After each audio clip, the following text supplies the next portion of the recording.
জীবনে কিছু কিছু সফর থাকে যার অভিজ্ঞতা সারা জীবন আমাদের এক সুখানুভূতি দেয়।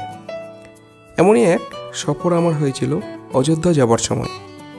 গত 5ই ফেব্রুয়ারি 2024 একটা সুযোগ এসে গেল আস্থা স্পেশাল করে অযোধ্যা যাবার। 22শে জানুয়ারি অযোধ্যার শ্রী রামলালার প্রাণ প্রতিষ্ঠা দিবস ছিল। সেদিন সারা ভারতবর্ষে এক ব্যাপক আবেগ উত্তেজনা দেখা গিয়েছিল। তো আজকে এই স্পেশাল ট্রেনে, আস্থা স্পেশাল ট্রেনে আমরা সকলে মিলে অযোধ্যায় শ্রী রামলালা দর্শনে যাচ্ছি। অনেকদিন থেকে এই ট্রেনে যাব বলে একটা আবেগ কাজ করছিল, একটা চাপা উত্তেজনা। এখানে যারা রয়েছে মোটামুটি সবাই চেনা। একটা পুরো ট্রেনে সবার উদ্দেশ্য একটাই, অযোধ্যা। দারুণ অনুভূতি। তো এখানে এসে সবার সাথে দেখা হলো। বাকি অনেকে শিলিগুড়ি থেকে উঠবে, বন্ধুবান্ধবরা। খুব ভালো লাগছে। এই ভিডিওতে পুরো অযোধ্যা সংক্রান্ত যাবতীয় তথ্য থাকবে। চলুন।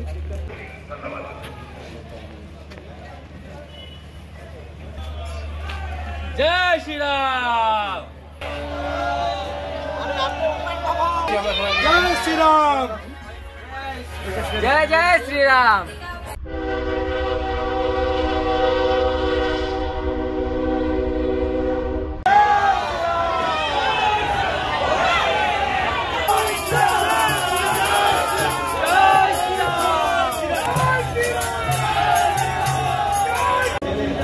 এনজেপি পৌঁছালাম। যা আবেগ দেখতে পাচ্ছি, এটা তো শুধু একটা মিনিয়েচার। সারা ভারতবর্ষে এর কয়েকশো গুণ বেশি আবেগ রয়েছে, এটা আশা করা যায়। জয় শ্রীরাম। এর আগে বহুবার কাশী গিয়েছি, কিন্তু সেখান থেকে কখনোই অযোধ্যা যাওয়া হয়ে ওঠেনি। কিন্তু এবার কিন্তু সুযোগটা ছাড়িনি। এবং একটি গোটা ট্রেনের মানুষ যখন একটাই উদ্দেশ্যে যাচ্ছে, তখন বিষয়টা কিন্তু একটা আলাদা মাত্রা পেয়েছিল।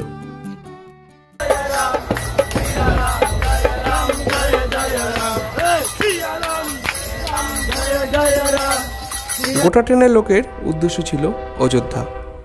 এই ভিডিওতে রয়েছে মানুষের আবেগ, আস্থা এবং ভক্তির গভীরতা।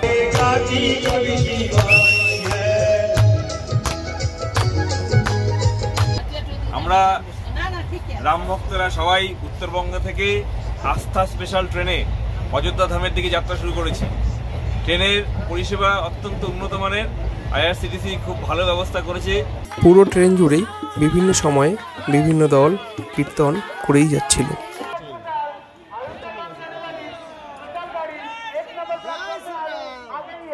জয় শ্রীরাম, জয় শ্রীরাম, জয় শ্রীরাম, জয় শ্রীরাম, শ্রীরাম জয় শ্রীরাম, সবাই বলছে রাম রাম, জয় শ্রীরাম, জয় শ্রীরাম। এই ট্রেনে আইআরসিটিসি খুব ভালো বন্দোবস্ত করেছিল। স্লিপার ক্লাস, অথচ বালিশ, বেডরোল সমস্ত কিছুই পাওয়া গিয়েছে। সাথে সময় সময় করে খাবার। এখন পাটনা জংশনে সকালে চা দিয়ে শুরু করলাম। আমার সাথে অনিমেষ দা।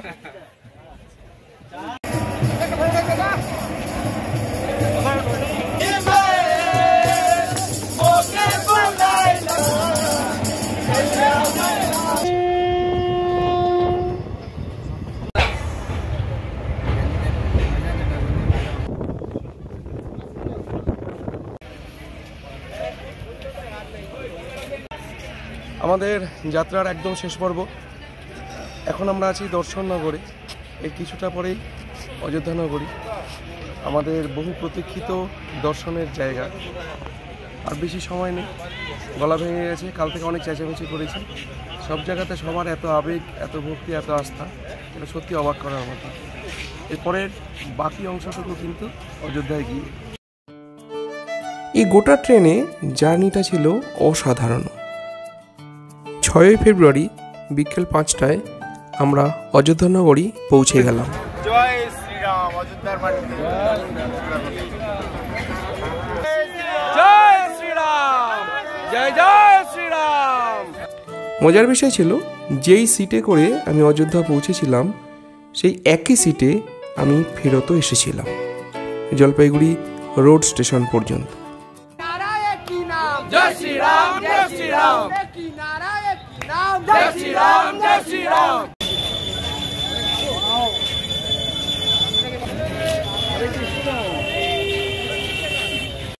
যারা রাম মন্দির দর্শনে আসছিলেন তাদের জন্য কিন্তু এক বিস্তীর্ণ এলাকা জুড়ে বিভিন্ন বন্দোবস্ত করা হয়েছিল, থাকার জায়গা, বিশেষ করে খাবার জায়গা এবং ভজন কীর্তনের জায়গা, সাথে গাড়ি পার্কিং। এই থাকার বন্দোবস্তগুলো করেছে, এগুলো এক একটা ঘর, প্রতি ঘরে 5 জন করে থাকার জায়গা, এভাবে এখানে থাকতে হবে। এখানে ভেতরেই পায়খানা বাথরুমের বন্দোবস্ত করা, এই যে এখানে বাথরুম, জল বালতি সবই দেওয়া আছে। আজকের জন্য রাতে এই ঘরটাই আমাদের থাকার বন্দোবস্ত। এই বেডে আমরা 5 জন শুব। চললাম সরজু নদীর তীরে, অনেক কষ্টে টোটো পেলাম, ফ্রেশ হয়ে স্নান টান করে আমরা সবাই মিলে এই টোটোতে যাচ্ছি।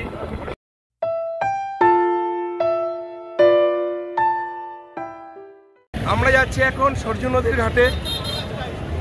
এই সরজু নদী নিয়ে অনেক পৌরাণিক কাহিনী এবং বর্তমানেও এই নদীর গুরুত্ব অপরিসীম।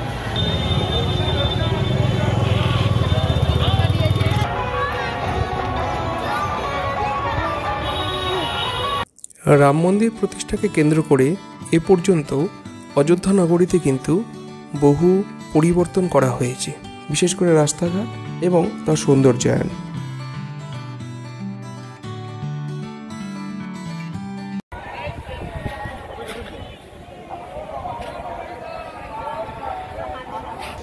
সরজু নদীর ঘাট, অযোধ্যা এলে এই ঘাট একটি আবশ্যিক তীর্থক্ষেত্রের মধ্যেই পড়ে।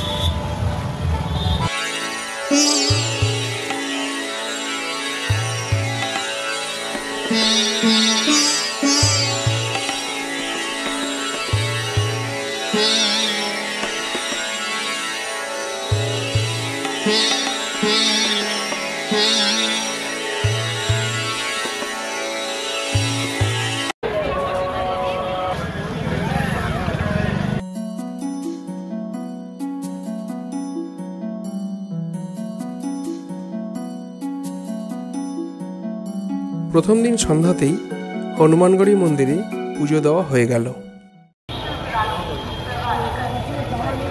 এই লতা মঙ্গেশকর চক থেকে ডান দিকে গেলেই রাম মন্দির। অযোধ্যা এসে প্রথম চা, যদিও চা বাগানের দেশে থাকি কিন্তু যেখানে যাই না কেন চা খুব মিস করি। এবার চলে এলাম আমাদের বহু প্রতীক্ষিত শ্রী রাম জন্মভূমি তীর্থক্ষেত্র। দারুণ, এরই টানে আমাদের এখানে আসা। আজকে বন্ধ হয়ে গিয়েছে, কাল এখান দিয়ে মন্দিরে প্রবেশ করতে হবে। সব রামময় পরিবেশ। খাবারের জায়গাগুলো ছিল অনেকটা বড় জায়গা নিয়ে, তাছাড়াও বিভিন্ন ট্রাস্টিদের পক্ষ থেকে বিভিন্ন ধরনের পানীয়, চা ইত্যাদির ব্যবস্থা করা হয়েছিল।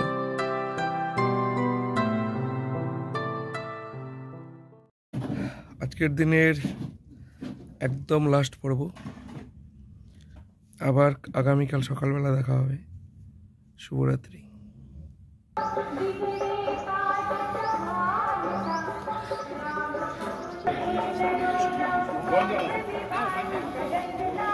সুপ্রভাত। এখন বেরোবো, স্নান টান করে এক প্রস্ত চা খাওয়া হয়ে গিয়েছে। এখন সোজা রাম মন্দির। সবাই চলেছে রাম মন্দিরে এখন দর্শনের জন্য।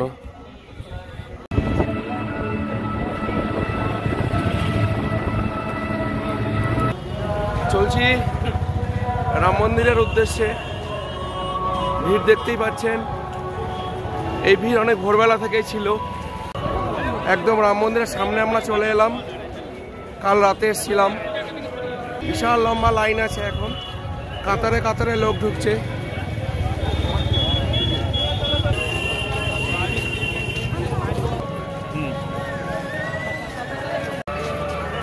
রাম মন্দিরের লাইনে শুরু হলো লাইন এখান থেকে।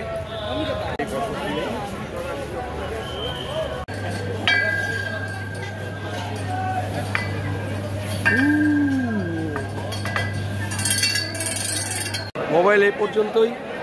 এবার এখানে লকার রুমে মোবাইল জমা রেখে যেতে হবে, কারণ ভেতরে মোবাইল অ্যালাউড না।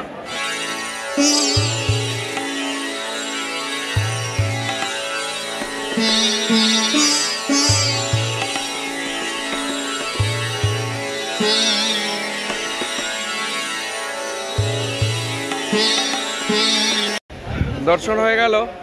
ঠিক পেছন দিকটাতেই মন্দিরের কিছুটা অংশ দেখা যাচ্ছে এখান থেকে, খুব ভালো লাগছে। আমরা গতকাল রাতে হনুমানগড়ি দর্শন করে গিয়েছিলাম। আজ মারাত্মক ভিড়, মারাত্মক মানে পুরো ভিড় এখন।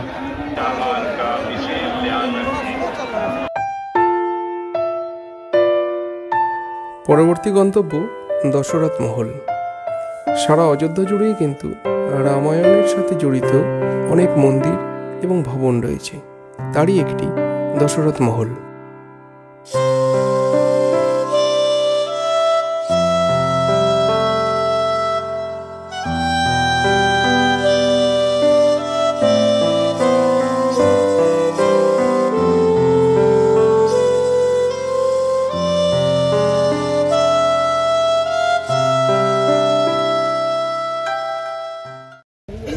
কনক ভবনে এলাম। অযোধ্যা রাম মন্দির দর্শনের পর এই জায়গাটি অবশ্যই দর্শনের স্থানের মধ্যে রাখবেন।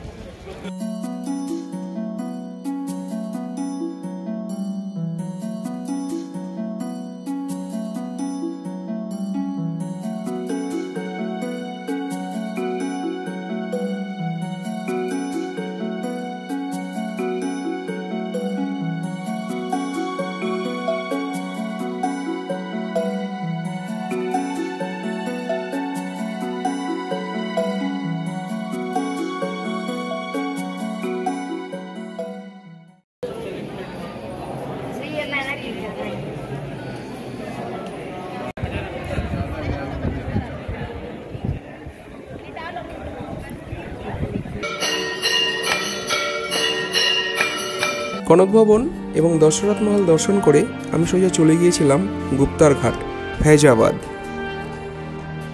এবারের সফরের সবচেয়ে ইন্টারেস্টিং জায়গায় এবার যেতে চলেছি গুপ্তার ঘাট। এটা ধরুন একটা বহু প্রতীক্ষিত অনেক ইন্টারেস্টের জায়গা আমার। এটা অনেকদিন থেকে গুপ্তার ঘাট বা নৈমিষারণ্য বা গুমনামি বাবা পড়াশোনা করেছিলাম, তো ইন্টারেস্ট ছিল যাবার। অযোধ্যা যখন এসেছি, এখন একটা অটো ভাড়া করলাম, চললাম ফৈজাবাদ। অনেকদিন থেকেই একটি নাম ঘুরছিল, গুমনামি বাবা, যাকে নিয়ে ভারতবর্ষ একসময় অনেক প্রশ্নের সম্মুখীন হয়েছিল। সেটা দর্শন করার জন্য সোজা চলে গিয়েছিলাম এই গুপ্তার ঘাটে।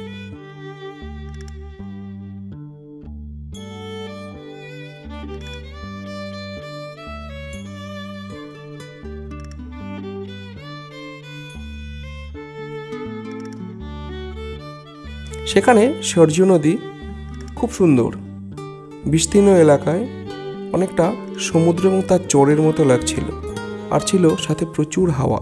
এখানে দাঁড়িয়ে যত কিছু বলেছিলাম, হাওয়ার জন্য বেশিরভাগটাই কিন্তু শোনা যায়নি।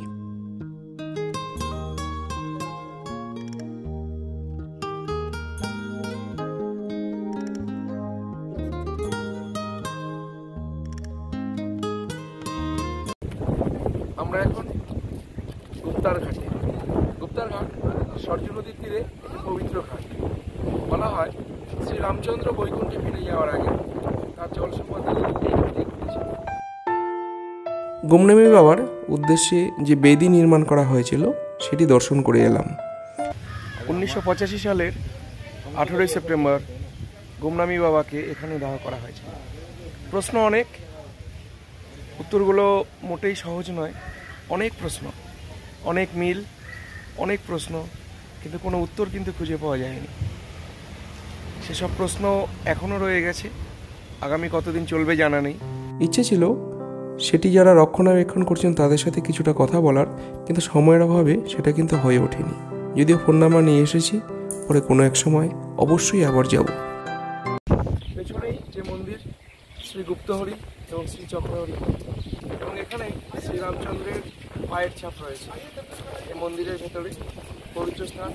এখানে লেখা রয়েছে ফলের সবচেয়ে পুরনো জায়গা যেখানে শ্রীরামচন্দ্রের পায়ের ছাপ রয়েছে। দেখালাম গুপ্তহরি ঘাট বা গুপ্তার ঘাট বিখ্যাত শ্রীরামচন্দ্রের অন্তিম দিনগুলির জন্য। এখানেই শ্রীরামচন্দ্র এই ধরাধাম থেকে বৈকুণ্ঠে গমন করেছিলেন। এখানেই রয়েছে রাম জানকী মন্দির, চরণ পাদুকা মন্দির এবং নরসিংহ মন্দির। এছাড়াও এই জায়গায় কিন্তু পৌরাণিক কাহিনীতে অনেক ঐতিহ্যশালী।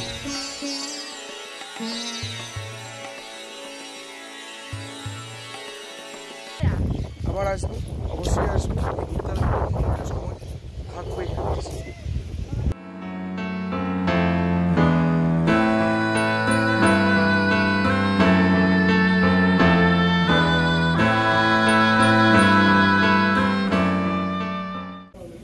এখন বের হওয়ার পালা।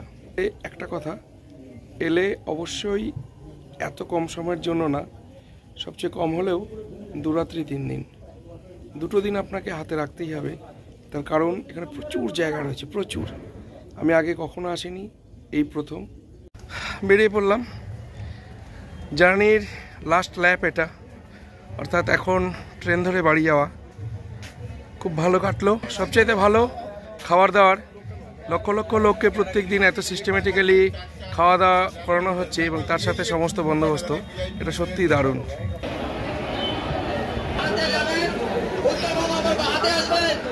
স্টেশনে চলে এলাম, এখন ট্রেনে ওঠার পালা।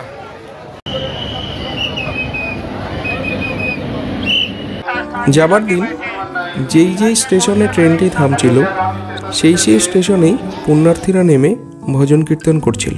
ফেরার দিনে কিন্তু এর কোনো খামতি ছিল না, অর্থাৎ ফেরার দিনে কিন্তু একই রকমভাবে প্রত্যেক স্টেশনেই তারা নেমে গিয়ে ভজন কীর্তন করছিলেন।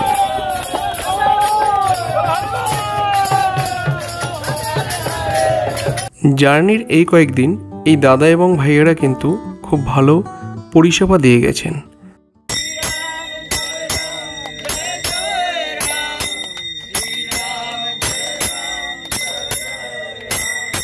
রাত প্রায় 1টা।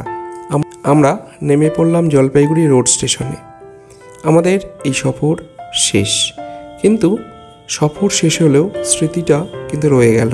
এই স্মৃতি সারা জীবন এক সুখানুভূতি দেবে, এটা কিন্তু বলাই যেতে পারে।